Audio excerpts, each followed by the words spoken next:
भारत गौरव आचार्य श्री पुलक सागर जी गुरुदेव के प्रवचन और लेटेस्ट धार्मिक भजन व कार्यक्रम निशुल्क देखने व सुनने के लिए हमारे YouTube चैनल जीन शरणम मीडिया को आज ही सब्सक्राइब करें और सबसे पहले देखने के लिए बेल आइकन पर क्लिक जरूर करें। ये बात अलग है कि दोनों हड्डियों के बीच का गैप कम हो गया, लेकिन आज भी भाई साहब मैं अपने हौसलों के दम पर 20-30 किलोमीटर भी चलने की ताकत अपने अंदर रखा करता हूँ। एक बच्चा मेरे पास आया, बोले महाराज मैं दीक्षा लेना चाहता हूँ, आपके साथ चलूं? मैंने बच्चे को देखा, छोटा सा बच्चा था, बोले आपके साथ चलूं? मैंने कहा पक्का बता? बोले हाँ पक्का, मैं ब्रह्मचारी बनना चाहता हूँ। बाजू में दादाजी खड़े थे 70 साल के, बोले महाराज इसकी बातों में मत आना। मैंने कहा क्यों, क्या हो गया? अरे बोले क्या पागलपन की बातें, ये इतना सा बच्चा कह रहा कि सन्यास लूंगा, दे मत देना महाराज। मैंने कहा क्यों? बोले छोटा है। मैंने कहा दादाजी तुम बड़े हो गए, तुम तो हो गए 70 की, अब तुम चलो। बड़े जाते नहीं, छोटों को जाने नहीं देते, अब करें तो करें क्या, विचार करिए। पहले का वो जमाना था, एक सन्यास लेता था तो उसके साथ 4-4 हजार लोग दीक्षा ले लेते थे। आज एक दीक्षा लेता है तो 4000 रोकने को खड़े हो जाते हैं कि काय को ले रिया है, पंचम काल है, क्यों बर्बाद कर रहा है, मत ले दीक्षा।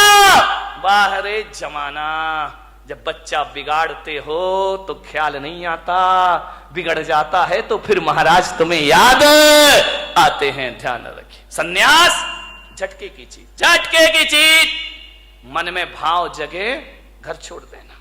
एक बात ध्यान रखना विट्ठल भाई, विट्ठला, घर, तुम ज्योतिषाचार्य हो ना, घर प्रवेश का तो मुहूर्त होता है।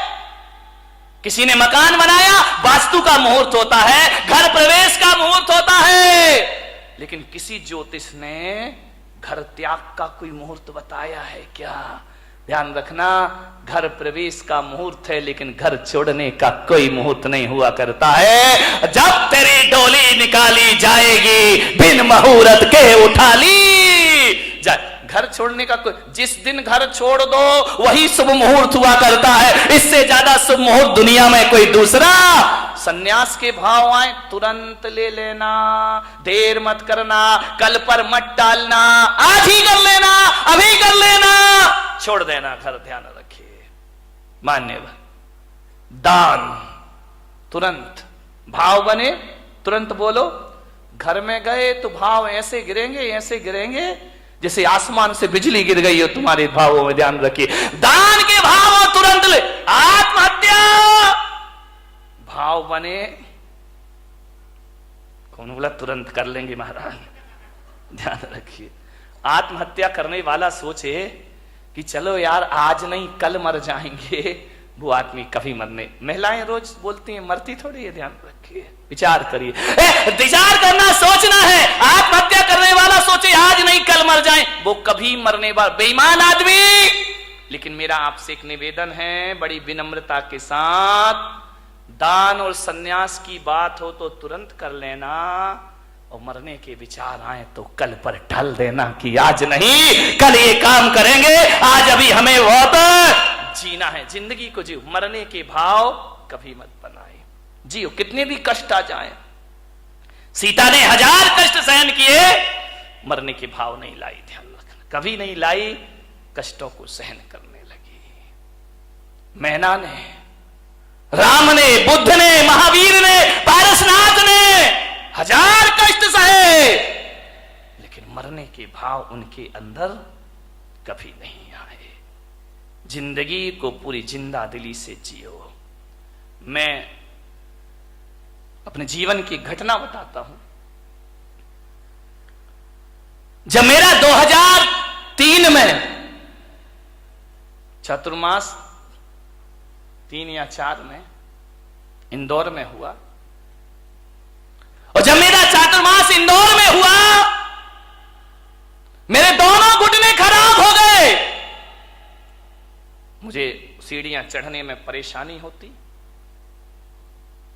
लोगों ने, डॉक्टरों ने कहा कि आप आहार में सीढ़ी मत चढ़िए, नीचे कमरे में आहार लीजिए। एक पूना के डॉक्टर थे, डॉक्टर संचेती करके, घुटने के मास्टर थे, अब हैं नहीं, मुझे नहीं मालूम। उनसे मेरी जांच हुई पूना में, MIR कराई घुटनों की। उन्होंने कहा घुटने खराब हैं आपके, इन्हें चेंज करना पड़ेगा। मैंने कहा उस समय मैं कितने साल का रहा होऊंगा, 35, 36, 37, 38 साल का। उन्होंने कहा आपके घुटने चेंज होंगे। मैंने कहा घुटने चेंज होने का मतलब है ऑपरेशन, और ऑपरेशन का मतलब है इस्तीफा, रिजाइन तो देना ही पड़ेगा। दिगंबर मुनि ऑपरेशन तो करा नहीं सकता है, अस्पताल में एडमिट नहीं हो सकता है। इसका मतलब है कि मेरी बरसों की तपस्या बेकार हो जाएगी। उन्होंने कहा आप ध्यान रखिए। मैंने कहा नहीं कराऊंगा ऑपरेशन तो बोले घुटने हैं, घिसते जाएंगे घिसते जाएंगे घिसते जाएंगे। जो घुटने 20 साल चलना है वो 10 साल में खत्म हो जाएंगे, आप चल नहीं पाएंगे। आप आसन लगा के ना बैठे। मान्यवर, जो आप मेरे कमरे में यहां पे देखते ना, मैं इस पर बैठा हूं, ये मेरा शौक नहीं है पैर में, इसलिए मुझे इस पर बैठना पड़ता है। बाकी सिंहासनों से हमारा कोई मोह नहीं हुआ करता है, ये समाज की व्यवस्था है। उन्होंने कहा कि पैर मोड़ के नहीं बैठना, तकलीफ होगी आपको। तकलीफ इतनी बढ़ी इतनी बढ़ी इतनी बढ़ी इतनी बढ़ी 2007 तक कि मुझे विहार करने में दिक्कत होने लगी। पैरों में भयंकर दर्द रहता। मेरा 2007 में सूरत चतुर्मास हुआ। वहां से मैं पावागढ़ के लिए गया तीर्थ यात्रा करने के लिए, और जैसे ही पावागढ़ पहुंचा, 3500 सीढ़ियां पावागढ़ की, गुजरात में।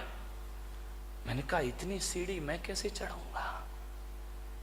तो मैंने विचार किया कि कल सुबह भक्ति करके पाठ करके मैं जाऊंगा पावागढ़, नीचे वाली सीढ़ी पे खड़ा होकर उस तीर्थ की वंदना कर लूंगा।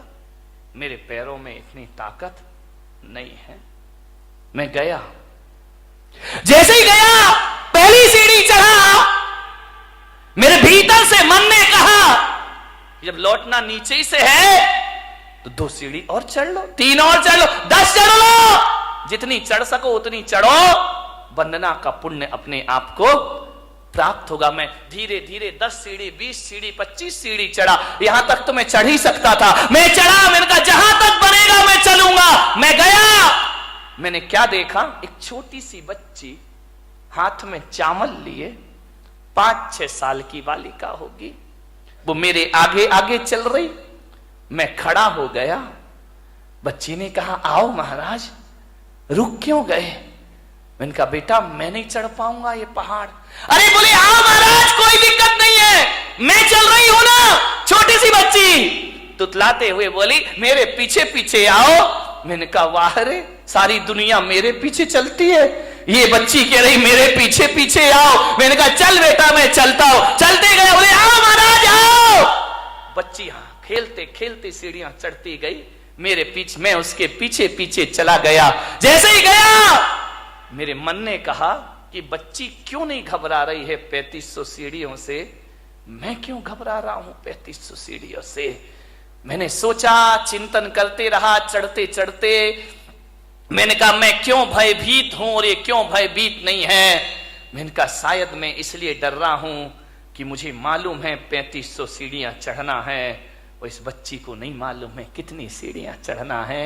ये जो भय है, ये डर है, मेरी सोच का डर है, मेरे शरीर का डर नहीं है। मैंने कहा ये बच्ची है, ये नहीं सोच रही कि अज्ञात भय नहीं है इसको, आगे क्या होगा ये बच्ची नहीं जानती है, वर्तमान में जीती है, ये चढ़ने का आनंद ले रही है, इसे नहीं मालूम पहाड़ कितने ऊंचे हैं। मैंने कहा चलो, जब एक 5 साल की बच्ची चल सकती है तो मैं क्यों नहीं चल सकता हूं, मैं भी चढ़ूंगा। लेते गई वो बच्ची, महाराज आइए पधारिए।